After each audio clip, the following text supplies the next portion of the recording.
Hey everyone. So this is how you can set up the n8n integration.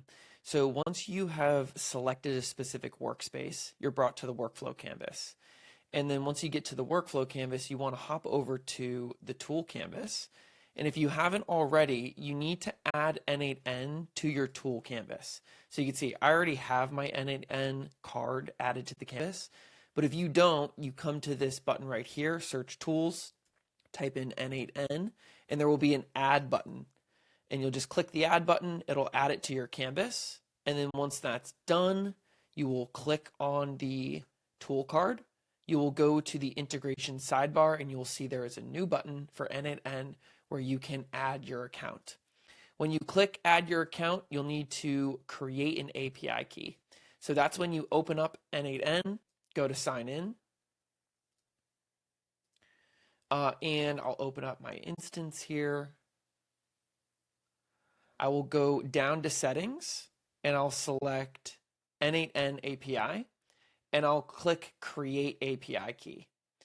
And you can label this whatever. I'm just going to call it, puzzle main, because I might be connecting my n8n account to other workspaces. So I'll just call this puzzle main. And I actually don't want this to expire for me. And you can see I have all my scopes that I need already pre-selected because I'm on a certain plan. If you're on a higher plan, then maybe you can modify this, but I would recommend doing all of the ones that they recommend. You come here and you paste the API key, and then you come to your URL and you paste the URL. Oops, right here. And once you do that, you click integrate.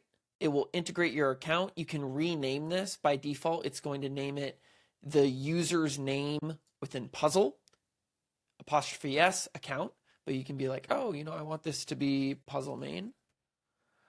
And then you'll come back over to the workflow canvas, go to your toggle integration sidebar. You will see that you have a new integration.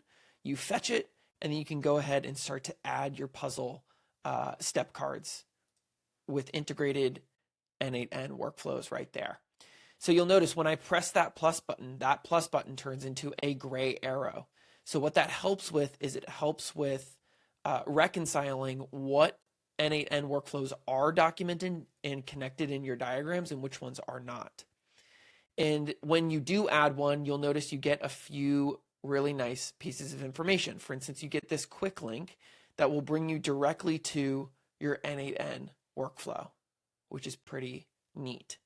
Additionally, if you come to this integration tab within the step sidebar, you'll see you also have a link to visit. You'll see the creation date, and then you can also disconnect the step and reconnect it with a different workflow if you want.